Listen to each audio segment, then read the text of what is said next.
พ่อแม่พี่น้องประชาชนลาวในทั่วประเทศแจ้งเกี่ยวกับสภาพการสนองน้ำมันเชื้อไฟในสังคมได้สมไส้มายังพ่อแม่ประชาชนในทั่วประเทศทราบทั่วถึงกันว่าจากสภาพความบ่สงบที่เกิดขึ้นอยู่เขตตะวันออกกลางซึ่งเป็นเขตของบรรดาประเทศที่ผลิตและส่งออกน้ำมันเชื้อไฟรายใหญ่ของโลกนับแต่ท้ายเดือนกุมภาพันธ์ 2026 ถึงปัจจุบันได้เฮ็ดให้การผลิตและส่งออกน้ำมันเชื้อไฟจากแหล่งดังกล่าวมีความจำกัดและส่งผลกระทบต่อหลายประเทศในโลกรวมทั้งสปป.ลาวพวกเราอย่างหลีกเลี่ยงบ่ได้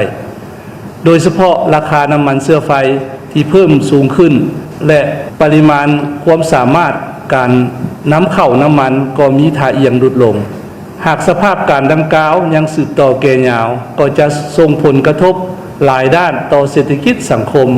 รวมทั้งการปฏิบัติคาดหมายต่างๆที่ได้กำหนดไว้ในแผนพัฒนาเศรษฐกิจสังคมแห่งชาติต่อสภาพการดังกล่าวรัฐบาลบ่ได้นิ่งเฉยโดยได้สมทบกับองค์การปกครองทุกขั้น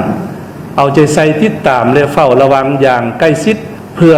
นำน้ำมันมาสนองให้แก่สังคมและโครงการพัฒนาต่างๆได้โดยพื้นฐาน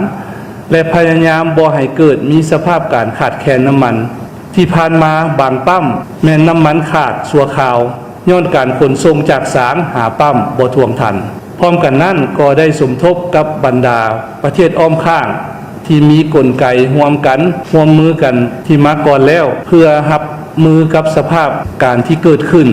ถึงแม้นว่าราคาจะเพิ่มขึ้นก็ตามปัจจุบันขอยั่งยืนว่าการสนองน้ำมันภายในประเทศแม้นยังอยู่ในเกณฑ์ที่สามารถคุ้มครองได้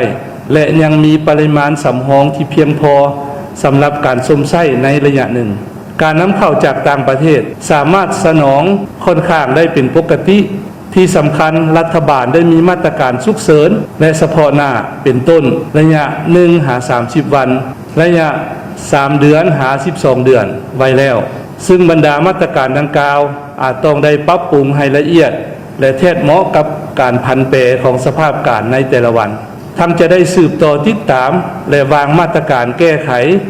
ปัญหาต่างๆในต่อหน้าอย่างรอบคอบรัดกุมและทันกับสภาพการฉะนั้น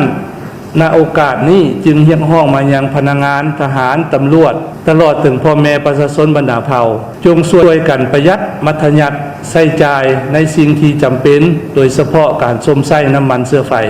การนำไส้พาหนะโดยหันไปนำไส้รถไฟฟ้ารถสาธารณะโดยสารมวลชน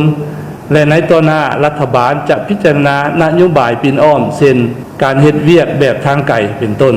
ในขณะเดียวกันก็เรียกร้องมายังบรรดาผู้ประกอบการธุรกิจต่างๆจงอย่าได้สวยโอกาสขึ้นราคาตามลำพังใจหรือกักตุนสินค้าก็คือน้ำมันเชื้อไฟหากพบเห็นการสวยโอกาสขึ้นราคาสินค้าแม้นสามารถโทรแจ้งสายด่วน1510และเว็บไซต์ปกป้องผู้สมไส้ของกระทรวงอุตสาหกรรมและการค้าได้ท้ายสุดนี้เรียกร้องมายังบรรดาทานผู้ชมผู้ฟังจงสืบต่อปุ้มลุมความสามัคคีให้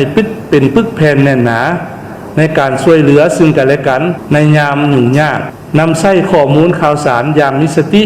ทางมีสติต่อกลอุบายกล่าวทับถมโจมตีใส่ให้ป้ายสีที่บ่สร้างสรรค์ของกลุ่มคนที่บ่หวังดีและปฏิบัติหน้าที่ของตนให้ได้ดีที่สุดจึงจะเฮ็ดให้พวกเราสามารถผ่านพาความเสี่ยงความยุ่งยากต่างๆไปได้โดยดี